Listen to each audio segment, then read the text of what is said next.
हाँ बच्चों, आज हम पढ़ेंगे संधि। ठीक है, संधि बहुत ही मतलब इम्पॉर्टेंट है ये बेटा, क्लास 6 में भी, 7th में भी और 8th में भी, क्योंकि किसी भी कंपटीशन एग्ज़ाम वगैरह में संधि आना ही आना होता है। और आपको संस्कृत पढ़िए या हिंदी, दोनों में समान ही नियम होते हैं संधि के। तो चलिए देखिए, पुत्र धन आलय, नहीं पत्र है, पुत्र नहीं, पुत्र भी हो सकता है, लेकिन पत्र धन आलय, पत्रालय, सुरधन इंद्र, सुरेंद्र। इन उदाहरणों में पहले शब्द के अंतिम वर्ड तथा बाद वाले शब्द के पहले अक्षर का मेल होने पर परिवर्तन हुआ है। अब आप इसमें देखिए बेटा कि पत्र में जो अ है और आलय में जो आ है, दोनों अ और आ मिल गया है। तो आप वैसे भी नॉर्मली देखिए, जब हम कोई शब्द बोलते हैं और बहुत जल्दी में बोलते हैं तो वो मिल के एक हो जाता है, मतलब संधि हो जाती है। जैसे हम पत्र आलय, पत्र आलय, पत्र आलय लगातार बोले तो लगेगा कि हम क्या बोल रहे हैं, पत्रालय। तो संधि वही है, जो हम हमारे बोलने में जो परिवर्तन होता है ना, वही नियम के रूप में उसे नियमबद्ध कर दिया गया है। ठीक है, तो आगे देखिए, संधि की परिभाषा दी है। दो समीपवर्ती वर्णों के मेल से होने वाले विकार परिवर्तन को संधि कहते हैं। जैसे तथा धन एव, तथैव, इति धन आदि, इत्यादि। विद्या धन अर्थी, विद्यार्थी। विद्या धन आलय, विद्यालय। ठीक, तो इसकी परिभाषा क्या होगी? दो समीपवर्ती वर्ण, जो वर्ण या अक्षर हैं जो क्या हो, बहुत ही समीप हो, पास में हो, तो उनके मिल जाने से, जो दोनों मिल के एक हो जाते हैं, तो दोनों के मिलने से जो शब्द में परिवर्तन होता है तो उसी को विकार भी बोला गया है। दूसरे शब्दों में उसको विकार भी हम कह सकते हैं। तो जो विकार या परिवर्तन होता है उसे हम क्या कहते हैं? संधि कहते हैं। ठीक है, अब आगे देखिए, दिया है संयोग। व्यंजन तथा स्वरों का जुड़ जाना अथवा दो व्यंजनों का आपस में जुड़ जाना संयोग कहलाता है। जैसे कथम धन इव, कथमिव, दंत, संत आदि। मतलब संयोग, बस जुड़ जाना क्या हो गया, वो संयोग हो गया। और दोनों के मिलने से जो एक परिवर्तन होता है वो संधि होता है। ठीक, यहाँ अंतर आपको देखिए बताया है। संधि और संयोग में केवल इतना ही अंतर है कि संधि में दो समीपवर्ती वर्णों के जुड़ने पर परिवर्तन होता है, जबकि संयोग में वर्णों के जुड़ने पर कोई परिवर्तन नहीं होता। ठीक है, संधि में क्या होता है, उसमें बदलाव आ जाता है, कुछ ना कुछ तुमको शब्द में परिवर्तन आप लोगों को दिखेगा। लेकिन संयोग में क्या है कि दोनों आपस में मिलके जुड़ जाएंगे बस, लेकिन उस शब्द में कोई भी परिवर्तन या बदलाव नहीं होगा। अब संधि के भेद, संधि के कौन कौन से भेद हैं? तो संधि के मुख्य 3 भेद हैं। ठीक है, कौन कौन सी? स्वर संधि, व्यंजन संधि और विसर्ग संधि। अब स्वर संधि किसे कहते हैं?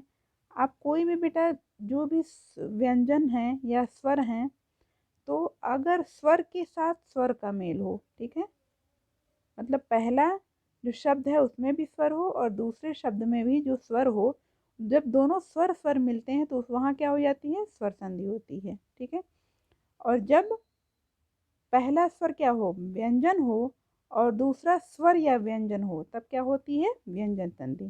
ठीक है, स्वर संधि मतलब दोनों स्वर हो, पहला भी स्वर हो और दूसरा भी स्वर हो, दोनों पद, तो वो क्या हो जाएगी? स्वर संधि।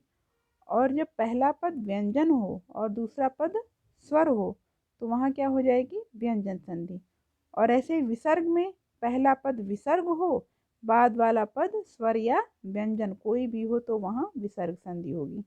अब आप ऐसे समझिए, पहला पद किसको कहते हैं? जैसे दिया है ना, गिरि धन ईशा, दिया हुआ है ना बेटा, तो गिरि, गिर में पहला पद गिरी हो गया ना, तो गिर में जो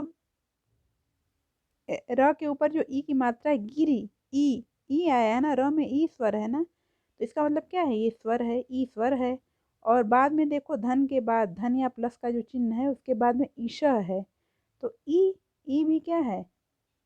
दूसरे पद का पहला वर्ड है।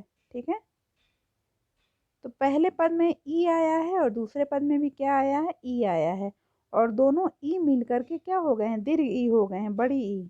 ठीक है, ऐसे ही सदा धन एव, सदा में क्या आया है? आ आया है, ये भी स्वर है, और एव में ए आया है, ये भी स्वर है। ठीक है, तो ये दोनों क्या है? स्वर स्वर हैं, इसलिए क्या कहा जाएगा इसको?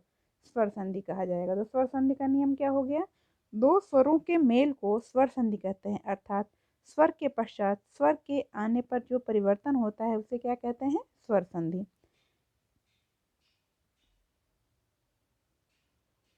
देखिए अच्छा तीनों आपको नहीं दिया पहले, वैसे एक बार तीनों का भेद अब आप नॉर्मली ऐसे समझ लीजिए कि स्वर संधि, जैसे आपने स्वर संधि देखा तो स्वर संधि में क्या है, पहला भी पद स्वर रहेगा और दूसरा भी, पहला भी जो वर्ण है ना, पहला अक्षर भी स्वर रहेगा और दूसरा अक्षर भी स्वर रहेगा, तो दोनों के मिलने से क्या बनेगा, स्वर ही बनेगा, तो वो स्वर संधि हो गई।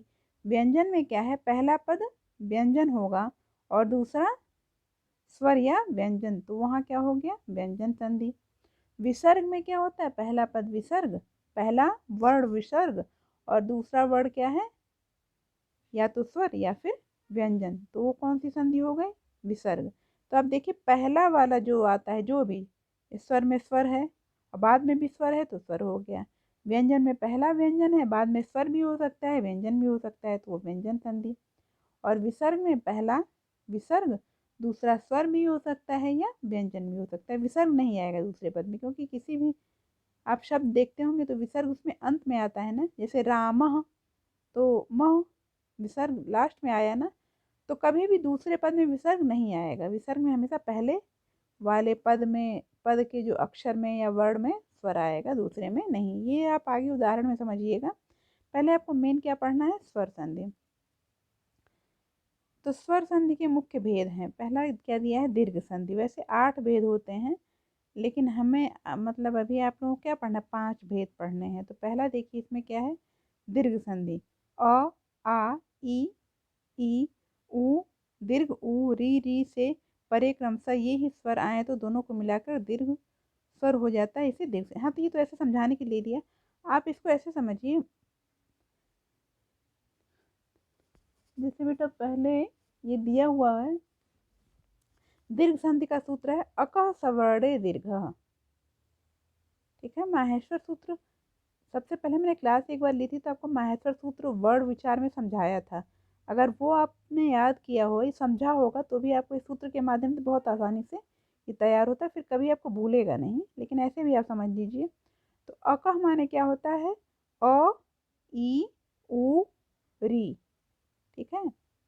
अकह माने अ ई उ री। अब ये अ ई उ री कैसे होते हैं, ह्रस्व भी हो सकते हैं और दीर्घ भी। ह्रस्व माने आपको पता है ना, जो वर्ण छोटे हों उन्हें ह्रस्व कहते हैं और जो वर्ण बड़े हों तो उन्हें हम क्या कहते हैं, दीर्घ। जैसे अ क्या है, ह्रस्व अ है, आ दीर्घ अ, उसी को आ हम कहते हैं।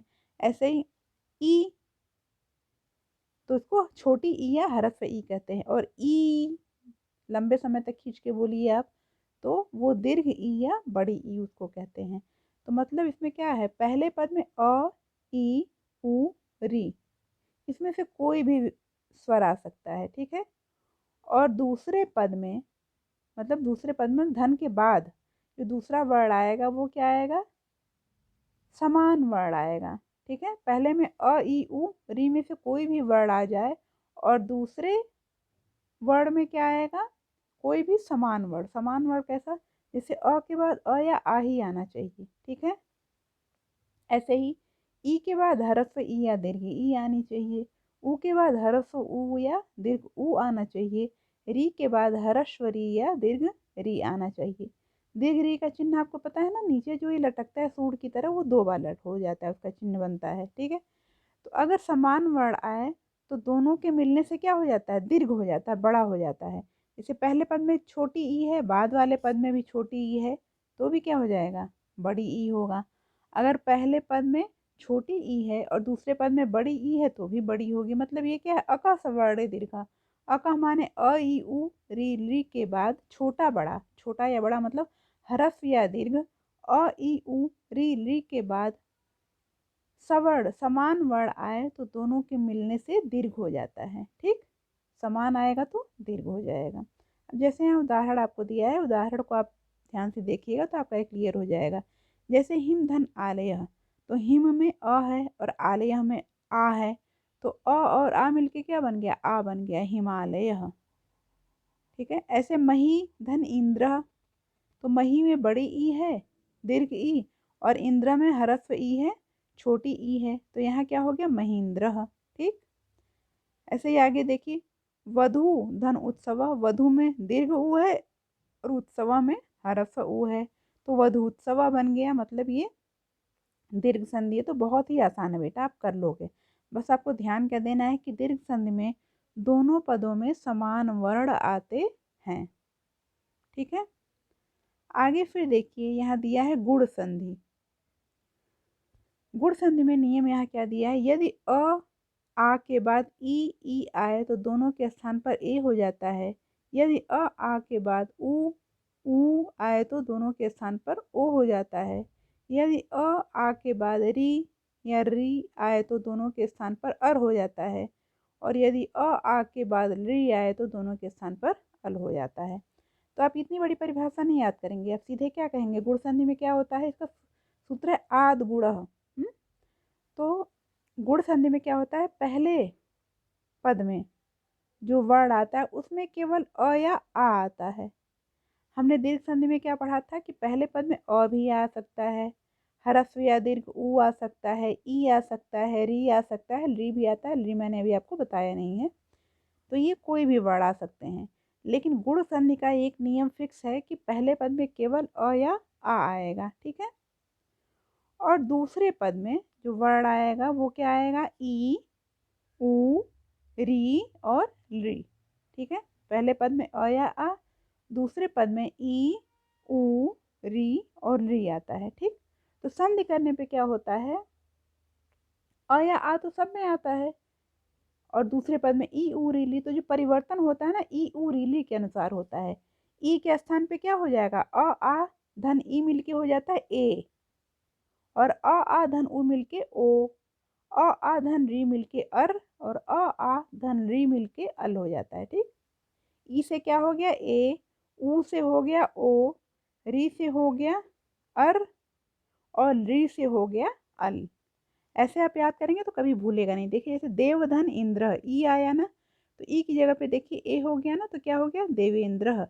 सुरधन ईशः सुरेशः, महाधन इंद्र महेंद्र, सूर्यधन उदय, ऊ की जगह क्या होता है, ऊ के स्थान पे ओ हो जाता है, तो क्या हो गया सूर्योदय, महाधन उदय महोदय।